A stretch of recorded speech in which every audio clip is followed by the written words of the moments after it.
Yo, what's up? Welcome to a brand new video. I'm Jay Eskar, and today I'm going to show you how I made my new song, Fragments. This is actually the second Eskar Records release, which makes me very, very proud. This track is a high energy bass house track, sort of a mix between future house and bass house. But if you have not heard this song, it sounds exactly like this, okay? Oh, how you broke me. Should have known better, you were bad for me, bad for me.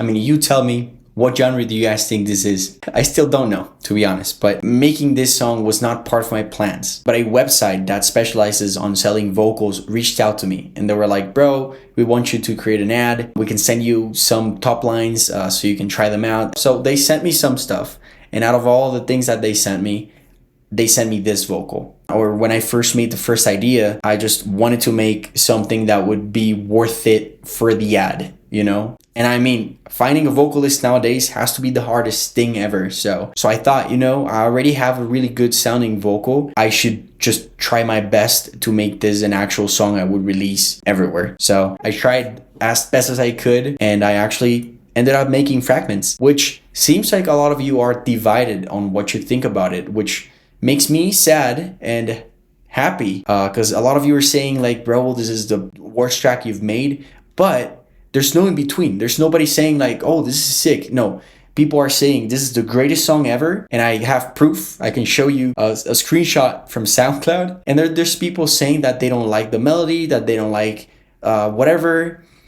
So to me, it's like, is it good or is it not good? That's what's been happening with this song, and that's how it started. But the lyrics, I gotta be honest, I'm not the biggest fan of it. Like, and then you broke me, like you were bad for me. Like, so I was wondering, how can I call this song? You know that most of my titles are usually esoteric or like spiritual, like chakra, like believe, like echoes of me, rhythm of the universe, like all these names. So, and actually one of my favorite books, if not my favorite book ever, it's called In Search of the Miraculous, and the subtitle says Fragments of an Unknown Teaching, and it was written by Uspensky. So it's actually one of my favorite books. So I thought like, this is a great opportunity for me to put a small part of what I am, you know, fragments. So that's the whole idea of the song. That's how it started. And now we're gonna go into the project, and I'm gonna show you the more technical, creative parts of it, okay? So the vocal I got sent sounds exactly like this. They sent me a couple stems and everything, and it's a main lead that sounds like this. Broke me. I knew that you were trouble from the first kiss. So And then you got your slap delay, and then you got some reverb, and then some delay, which I separated. I made most of the processing on this vocal on another project, so I had to consolidate most of this stuff. But this is overall what it sounds like, you know? Processing wise for this vocal, the only thing I actually did was quantize it. So make sure that everything was on beat. And then when you look at the effects that I added, I used a pitcher to make sure everything is still on tune. And then Studio Rack. And I'm just using a vocal writer and a de-esser. Just know that I already processed this vocal before, and I'm just doing another processing on top of this one.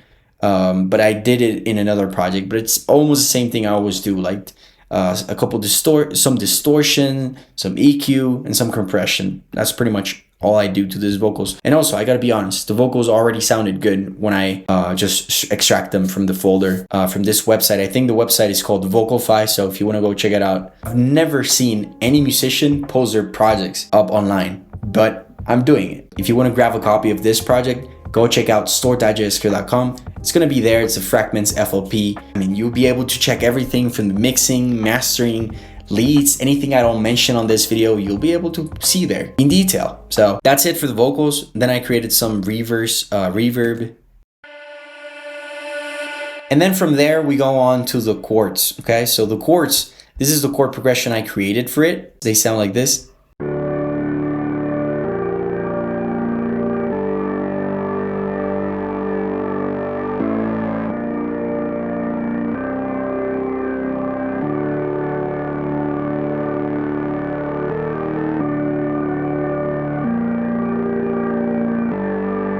I had to consolidate everything. So excuse me if something sounds a little bit different. I added some more layers, ended up with something like this. We add the vocals. Some things never change. It's hard enough for me to breathe. And I keep a picture of us in the pocket of my ripped jeans. I keep telling myself lies, close. The last detail that really matters on this breaks is actually this sound.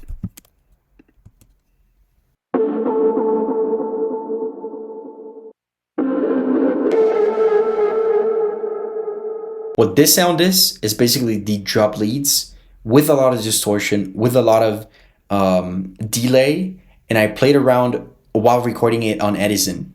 So I was playing the drop over and over again without the white noise or anything extreme, and basically I just resampled it basically, and that helped me create really good sounding ambience, or I don't know how I would call it. I think I would call it something like a ambience something. So this is how it adds up.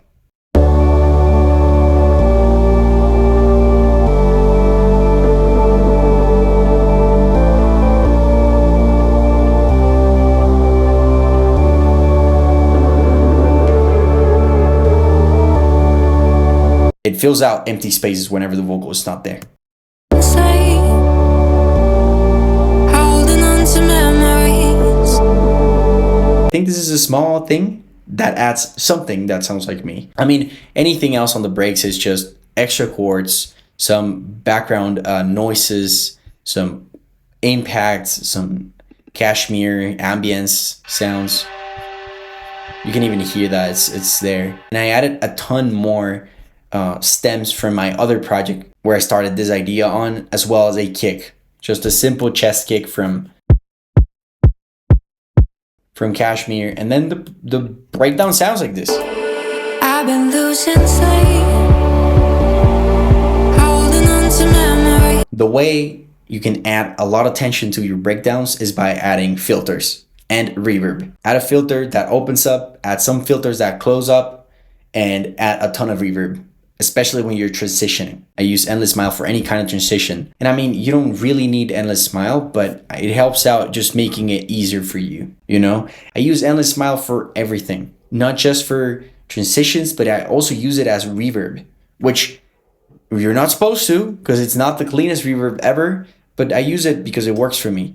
And talking about using it as a reverb, I actually use this on my leads on the drop. So we're gonna go to the drop now, and I'm gonna show you the drop sounds like this. If you for some reason forgot how the drop sounds like, it sounds like this.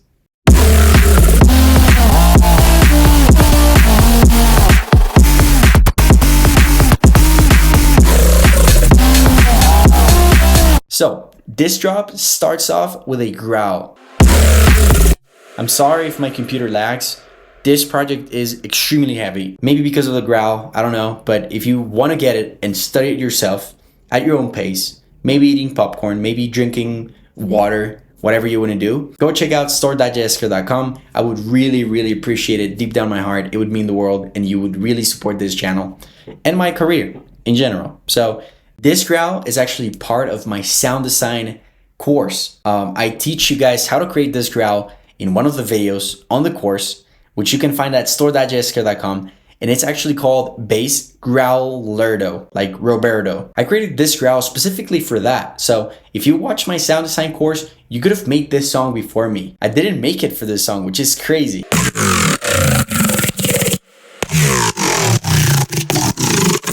And without any effects, sounds like this.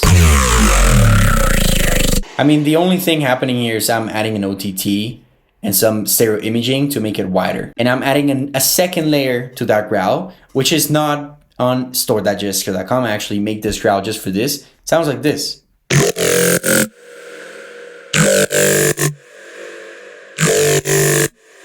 And without any effects.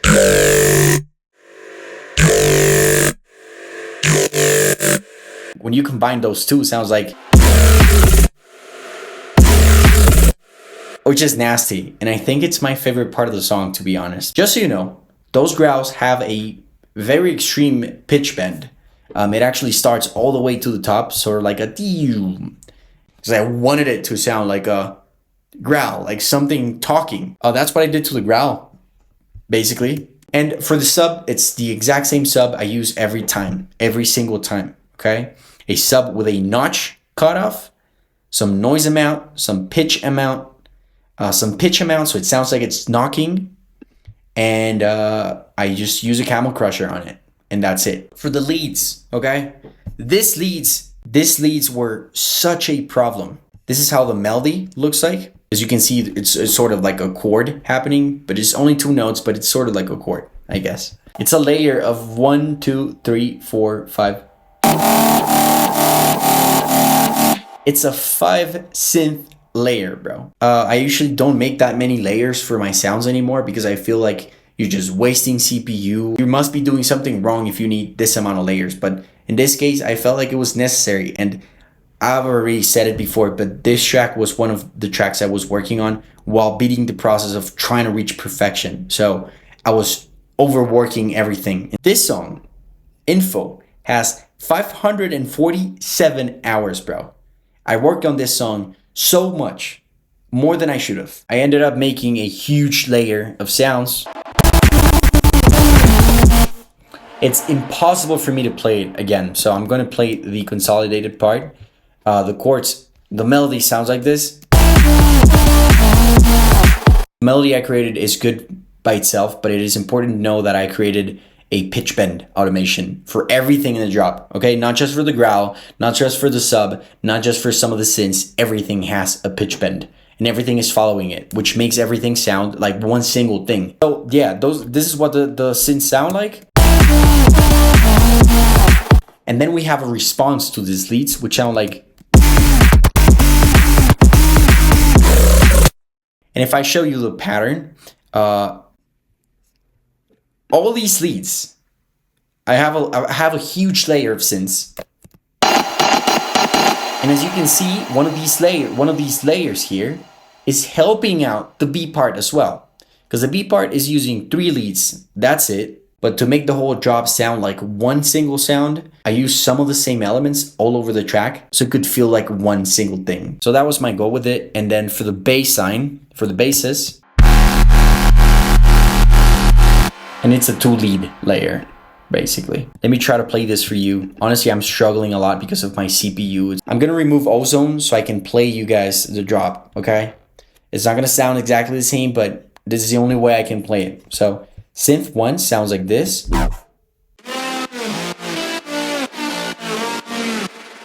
Very unison. I am actually using a choir unison by Melda. Shout out to Melda.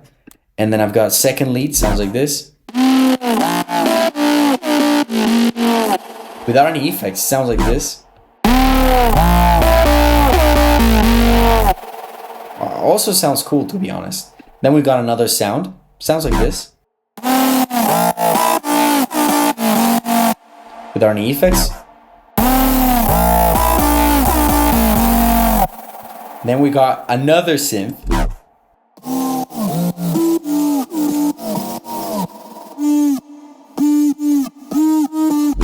That's the actual sound I'm using throughout the whole song. And then I've got another synth. I call this the space lead because I'm using this lead to open up the whole frequency spectrum, whatever. When you put all this 5 together, it sounds like this. And I know they don't sound as powerful. And I know this might not sound as powerful as you hear in the actual song, but that's because I'm using white noise as a layer as well. So white noise 1, and then white noise 3, actually 2. Remember, this white noise is what I use to create some texture. And then I'm using this one to add some treble. So the second sound sounds like this.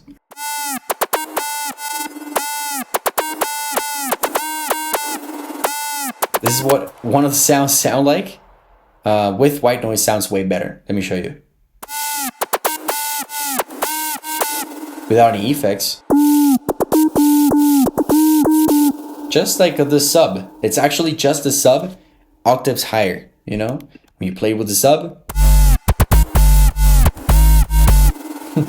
And then when you play the other sounds like this. Without any effects. So when you play everything, I mean, remember I added another synth? Very similar to the other bass I was showing you, or this synth. Almost the same thing. But when you play these together, you can add another bass and the sub, and it sounds... Remember, there's a lot of pitch automation happening, as well as reverb automation. I'm just automating endless smile and just making it go up and down. Watch this. That's my reverb. And for that kind of reverb that sounds like it's moving, I'm using Panomatic. I put the speed all the way up, amount all the way up, and I use volume mode. That's it. Processing wise, for all of the leads, I used Cashmere Essentials. I put some of the body up, some of the presence up, air, excite, expand, pressure, details, and glue. I actually used everything I could, but in different amounts, you know? I used speaker controller as well, so I could link this to the reverb and then control the reverb with the leads. Watch this. Watch this. So we're using two reverbs. I'm not just using the endless smile reverb. I don't know why. I mean, that's it for the job. You can see the pitch bend. It changes. Watch this. It sort of feels like it's accelerating. So just a small change, so it feels like the second part of the job isn't the exact same thing, just repeating over and over again. And to add something, I went into the melody, as you can see. So I added an extra note to this melody. Sounds like this.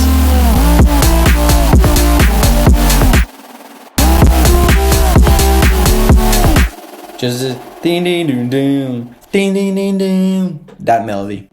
Super simple.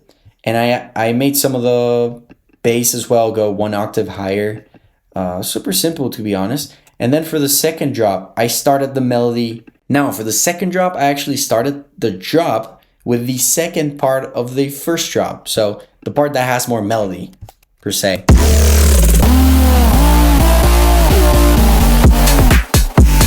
Because I felt like if I started the drop exactly the way I started off the first drop, it would not be surprising for you guys. So I went ahead and for the second part of the second drop, I made a way more complex melody. So if you look at this melody, I added more melodies or more notes. Wait, my computer is dying, bro. So my computer is dying because it cannot handle this amount of... I'm gonna have to disable it. I'm sorry, but I'm gonna show you the melody still. So it sounds like this.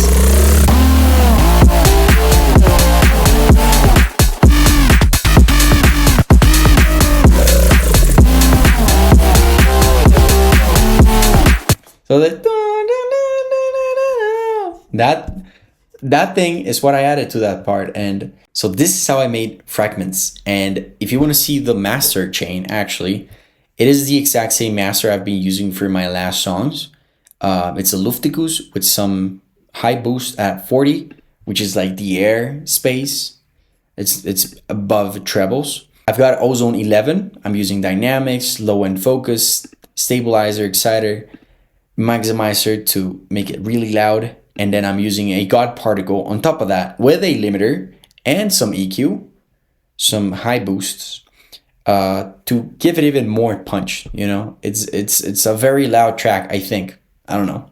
If you want to check and learn more about this project, go check out store.jayeskar.com. It would mean the world to me. It would really support this channel. What else can I say about this song?